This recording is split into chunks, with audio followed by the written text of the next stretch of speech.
सबसे पहले आप सभी लोगों को मैं क्रांतिकारी सलाम करता हूं, जिन्होंने 12-13 साल बाद तानाशाहों के गुरूर को मिटा दिया है कि उनकी लाठी से इस देश का युवा डरने वाला नहीं है।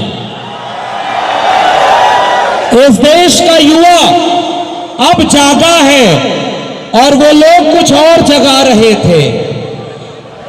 इस देश के प्रधानमंत्री ने जब बोला कि उन्होंने चाय बेची थी, युवा मान गया। जब उन्होंने कहा कि उनकी डिग्री एंटायर पॉलिटिकल साइंस की है, तब भी युवा मान गया।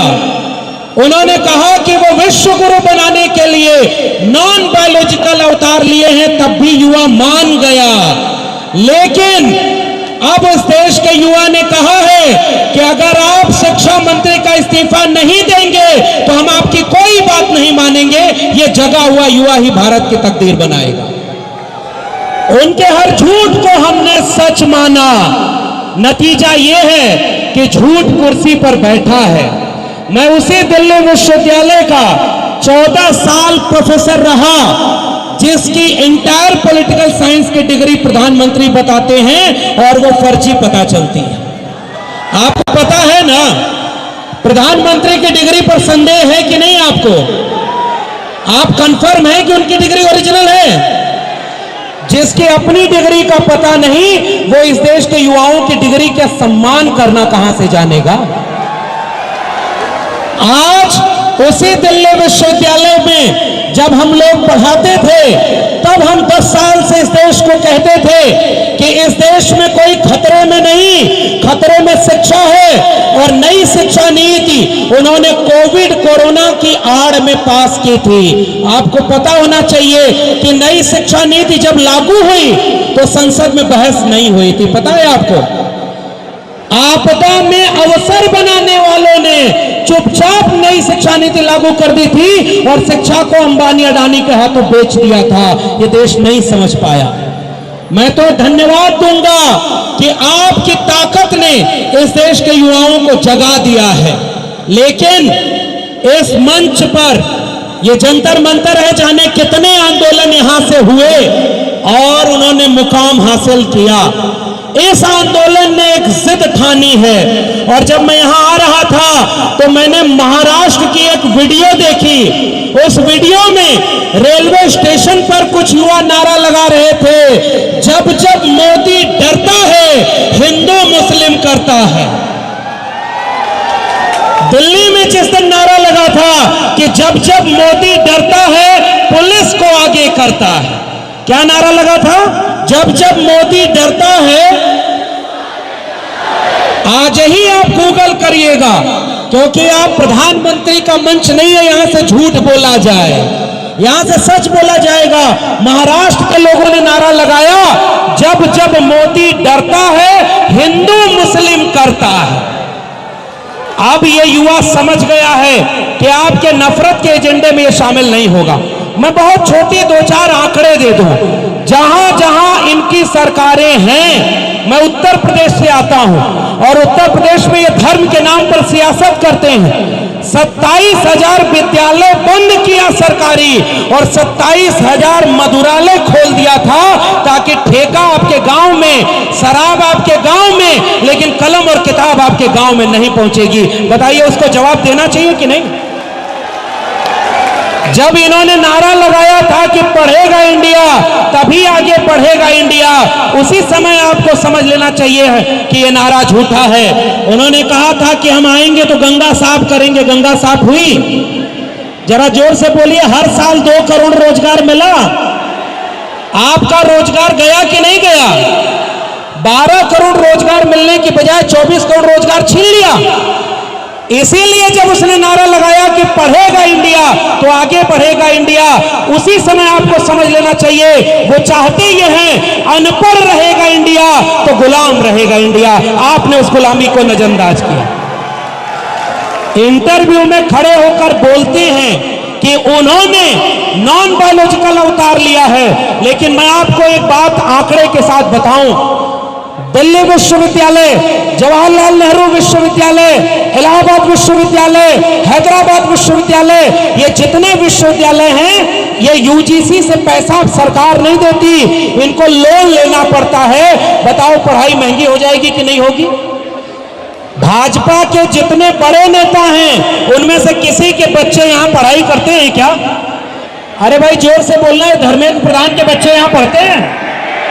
ये उनके जितने भाजपा के बड़े बड़े नेता यहां पढ़ाई करते हैं? गृह मंत्री का बेटा कहां पहुंच गया ये आप जान लो, और गरीब के बेटों को लाठी मार रहे हैं। बताओ लाठी का जवाब देना पड़ेगा कि नहीं देना पड़ेगा? मैं आपसे गुजारिश करके एक बात कह रहा हूं, नौजवानों, अब तक इस देश में बहुत सारे अच्छे आंदोलन हुए, लेकिन ये आंदोलन ऐसा है जिसमें भारत की तकदीर छिपी हुई है। अगर उनके नफरत के हथियार से, पुलिस की लाठी से आपके उम्मीदों का कलम किताब का आंदोलन चूट हो गया और रुक गया, तो आने वाली पीढ़ियां हमें कभी माफ नहीं करेंगी। बताओ आप हार तो नहीं मानोगे? अरे भाई उनकी दिल्ली पुलिस की लाठियों से डर तो नहीं गए? आप देख लो, ये नए तरह का आंदोलन है। मैं देखा कि यहां पर कहते थे कि बेटी पढ़ाओ बेटी बचाओ, और जब बेटी आंदोलन में आई तो दिल्ली पुलिस ने इतनी शर्मनाक हरकत की है जितना दुनिया की दूसरी कोई पुलिस नहीं की होगी। इसके लिए माफी मांगना चाहिए। प्रधानमंत्री नरेंद्र मोदी, आप कह रहे हो गृह मंत्री और प्रधानमंत्री, इनसे सवाल ना करो। और हम तो इस आंदोलन के आयोजकों को भी धन्यवाद देते हैं। लोग अब टीवी मीडिया पर खड़े होकर के कह रहे हैं कि फंडिंग कहां से आई। अभी मैं आ रहा था तो कुछ यूट्यूबर्स ने पूछा कि इस आंदोलन को विदेश से फंडिंग हो रही है देश विरोधी ताकतों की, तो मैंने वहां कहा कि अगर प्रधानमंत्री नरेंद्र मोदी के रहते, गृह मंत्री अमित शाह के रहते, जंतर मंतर पे आंदोलन में विदेशी फंडिंग आ गई, इसका मतलब अब तुम्हें कुर्सी पर बैठने का कोई अधिकार नहीं है और तुम अपने काम में फेल हो चुके हो। इसका मतलब कि आप फेल हो चुके हो। दूसरी बात, क्या धर्मेंद्र प्रधान ने अपने विभाग में कोई कर्मचारी अपनी मर्जी से लगाया होगा? वो तो सब मोदी और अमित शाह जी के इशारे पर है। तो अब असली लड़ाई शिक्षा को बचाने की है। और आखिर बात, हम लोग आज इस बात के लिए सुकूनमंद हैं कि अब तक हम 10 साल से कहते रहे, मैं दिल्ली विश्वविद्यालय में पढ़ाता था जब, तब भी कहा कि स्कूल कॉलेज विश्वविद्यालय बर्बाद हो रहे हैं, महंगे किए जा रहे हैं। नई शिक्षा नीति ने क्लोजर और मर्जर की पॉलिसी ले आई है और उसमें विश्वविद्यालय बर्बाद होंगे, फीस महंगी होगी और गरीबों के बच्चे अब पढ़ाई से दूर हो जाएंगे। तब भी ये देश में नहीं क्रांतिकारी बदलाव आया। आज अब ये बदलाव आया है तो ये इस मुकाम तक जाना चाहिए कि अगर स्कूल बचेगा, विश्वविद्यालय बचेंगे, युवा बचेगा, तभी भारत बचेगा। और मैं 2-3 लोगों का कोटेशन बोलकर बात खत्म कर रहा हूं। डॉक्टर बाबा साहब अंबेडकर ने जो सबसे हम नारा दिया था, एजुकेट, ऑर्गेनाइज और एजिटेट, आज ये आंदोलन मुझे लगता है बाबा साहब अंबेडकर के सपनों का आंदोलन है जो शिक्षा की बात कर रहा है। महात्मा ज्योतिबा फूले ने लिखा है कि विद्या बिना मति गई, मति बिना गति गई, गति बिना वित्त गया, वित्त बिना शूद्र भय, एक अविद्या ने इतने अन्य अत्याचार किए। तो यह आंदोलन महात्मा ज्योतिबा फूले और माता सावित्रीबाई फूले के सपनों का आंदोलन है। इसके लिए मैं आपको बधाई देता हूं। इस देश में यह स्लोगन कहा जाता है कि उम्र लंबी नहीं, जिंदगी बड़ी होनी चाहिए। शहीद आजम भगत सिंह ने एक लेख लिखा, विद्यार्थी और राजनीति, और उन्होंने कहा कि अगर अच्छे लोग राजनीति नहीं करेंगे तो वो बुरे लोगों की राजनीति के शिकार होंगे। यह आंदोलन विद्यार्थियों को राजनीति सिखा रहा है और उन अनपढ़ जाहिल लोगों को, सत्ता के दमन को, उनको खत्म करके यह आंदोलन जीतेगा। इसी उम्मीद के साथ मैं आप सबके जज्बे को सलाम करता हूं और यहाँ के आयोजकों ने जो अपील की, इस आंदोलन को भटकाने के लिए हिंसा का सहारा लिया जाएगा। आप हिंसा मत करना और शांतिपूर्ण तरीके से एक एक व्यक्ति, चूंकि गांव-गांव में अभी आंदोलन पहुंच चुका है और हम लड़ेंगे, जीतेंगे।